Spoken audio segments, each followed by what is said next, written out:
हमारी 3 दिन पहले बहुत डिटेल्ड डिस्कशन हुआ था। अभिजीत भी उस समय कॉल पे था।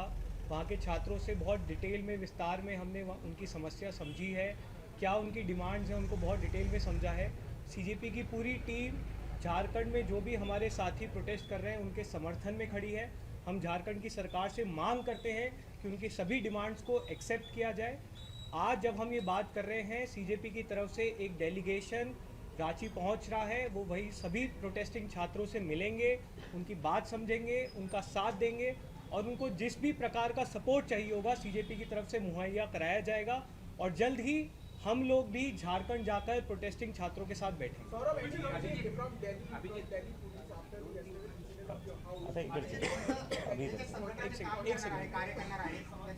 मी बोलतो कंप्लीट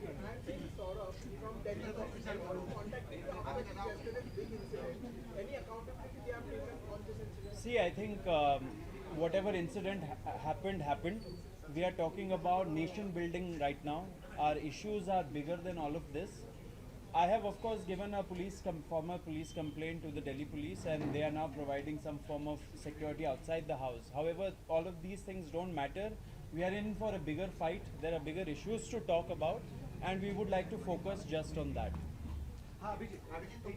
एक मिनिट पहिले यांचा घेतो मी.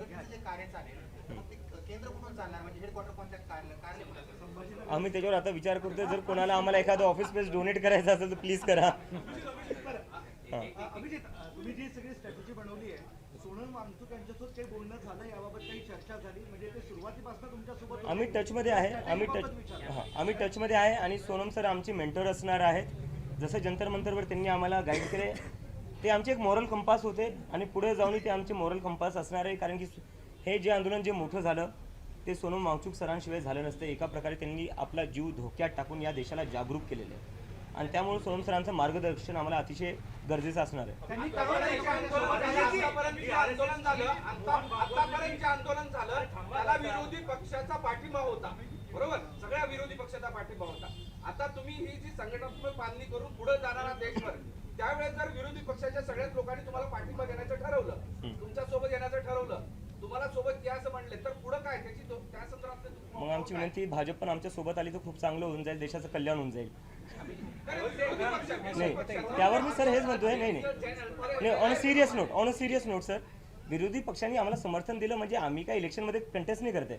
विरोधी पक्षांनी जे समर्थन दिलं ते मुद्द्यावर दिलं की शिक्षणाचा जो मुद्दा होता, नीटमध्ये ज्या मुलांच्या आत्महत्या झाल्या होत्या त्या मुलांना न्याय भेटला पाहिजे. आणि विरोधी पक्ष जे होते त्यांनी पण कुठेही याला पॉलिटिकल कलर नाही दिलं जंतर मंतरवर आल्यावर. आणि आम्ही जे त्यांना म्हणलं होतं की इथे येऊन तुम्ही आम्हाला मुद्द्यांवर समर्थन करा, तुमचे पार्टीचे झेंडे आणू नका, तुम्ही स्वतःचं प्रमोशन करू नका, आणि तो शब्द त्यांनी पाळला. तर मुद्द्यांवर ते समर्थन होतं, कॉक्रोच जनता पार्टीला समर्थन मुद्द्यांवर. हाँ सर, एक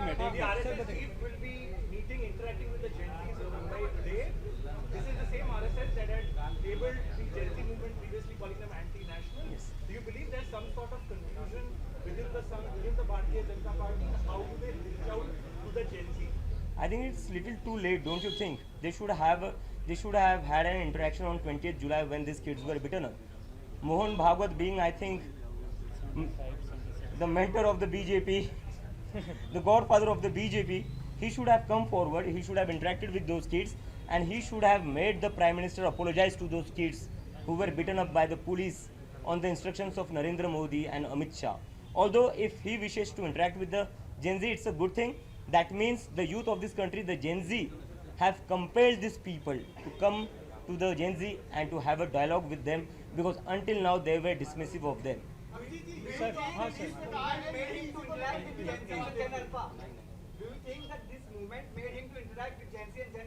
और क्या रीज़न हो सकता है? अगर ये आंदोलन नहीं होता, अगर इतने सारे देश के युवा सड़कों पर नहीं आते, तो ये लोगों ने आखिरी बार कब बात करी थी जेनजी से? ये तो इनको कहते थे ये लोग क्या करते, ये लोग सीरियस नहीं है, इंस्टाग्राम पर नाचते. अरे नाचते ही ना, रास्ते पर दंगे तो नहीं करते तुम्हारी तरह.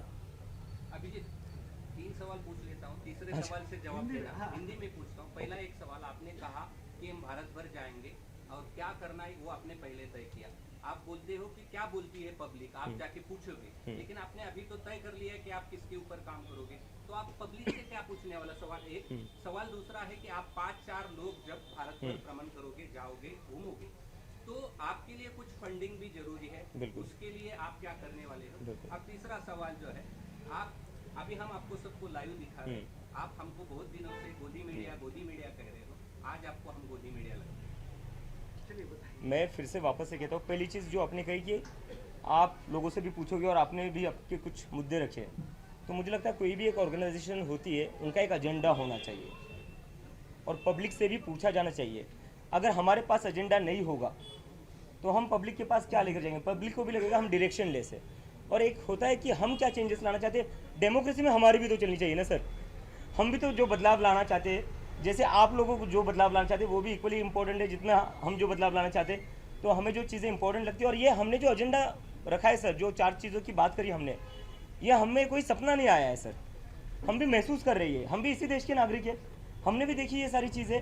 महाराष्ट्र में मैं रहता हूँ, मैंने देखा है किस तरीके से यहाँ की पॉलिटिकल पार्टी को तोड़ा गया है, रीजनल पार्टी को तोड़ा गया है, और कहाँ रीजनल पार्टी को नहीं तोड़ा जा रहा है। बंगाल में क्या हो रखा है, वही हो रखा है। और जंतर मंतर पर बैठने के बाद हमें ये चीज़ें लगी है। हमने लोगों से जब बात करता था मैं रोज़ जंतर मंतर पर, तब लोग यही चीज़ें कहते थे कि आप इसको बस नीट का प्रोटेस्ट मत बनाइए, आप इलेक्शन कमीशन के ऊपर बात करिए, आप इसको बस नीट का प्रोटेस्ट मत बनाइए, आप जुडिशरी पर बात करिए, आप इसे बस नीट का प्रोटेस्ट मत बनाइए, ये जो मीडिया का अभी जो हो चुका है कॉम्प्रोमाइज़, उस पर बात करिए। तो ये भी सर एक कंसल्टेशन के बाद ही हुआ है, और हमें लगता है अब एक वाइडर कंसल्टेशन और करने की ज़रूरत है। और जो आपका दूसरा क्वेश्चन था फंडिंग का, फंडिंग पर मैं सभी लोगों से रिक्वेस्ट करता हूँ, हमारे पास तो उतना पैसा नहीं है, लेकिन हम सेटअप करने जा रहे हैं, अभी क्राउड से ही फंडिंग लेंगे हम, तो उसमें सर मैं कोशिश करूँगा आप लोग भी थोड़ा वो डोनेट कर दीजिए। और तीसरा मीडिया आपको दिखाता है आंदोलन जो ग्राउंड के रिपोर्टर से उनकी मैं बहुत रिस्पेक्ट करता हूँ सर, ऑनेस्टली, क्योंकि मैं को हुई ना, नहीं एक डिफरेंस होता है सर, जो एसी कमरों में बैठते हैं वो डिफरेंस होता है सर, क्योंकि जो सरकारी ऐड का पैसा है ना वो आप लोगों तक नहीं आता। तो हमने ही खाया, लोगों ने सताया तो हमको ही लिया, आपके लोगों ने। नहीं, मैं उस पर बार बार आपने मुझे भी देखा होगा, मैं बार बार रिक्वेस्ट कर रहा था लोगों से कि जो ग्राउंड पर रिपोर्टर आ रहा है उसे परेशान ना किया जाए, क्योंकि जिस तरीके से हम 45 डिग्री के धूप में थे, उसी तरह आप लोग भी कवर करने आ रहे थे वहाँ पर, आप लोगों ने कवर करा है। पर मेरा सवाल है, जो एसी में बैठे हुए स्टूडियो एंकर है, क्या उन्होंने चलाया जो आपने कवर किया?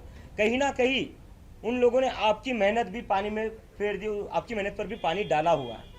आपने ये कहा कि आप सत्ताधारी चाहे वो केंद्र सरकार हो या राज्य सरकार हो, उनके खिलाफ जो भी जनता से जुड़े, खासतौर पे युवाओं से जुड़े हुए मुद्दे हैं, उनके लिए काम करेंगे और उसके लिए संपर्क अपना अभियान चलाएंगे। तो क्या जो स्टेट में अपोजिशन की पार्टीज है, उनके राज्यों में भी आप जाएंगे और उसी तरीके से ही काम करेंगे? सर मुझे लगता है इस सवाल के लिए अगर मुझे पैसे मिलते ना तो अभी तक मैं मिलियनेयर बन जाता। मैं बार बार, आप लोग एक ही सवाल कर रहे हैं, मैं बार बार बता रहा हूँ, सत्ता किसी की भी हो, किसी भी राज्य में हो, हम उनके खिलाफ बोलेंगे, क्योंकि हमारा जो स्ट्रगल है सर, वो सिस्टम बदलने के लिए, सिस्टम को बेहतर करने के लिए। If you like this video, then like, share and subscribe to Mirror Now.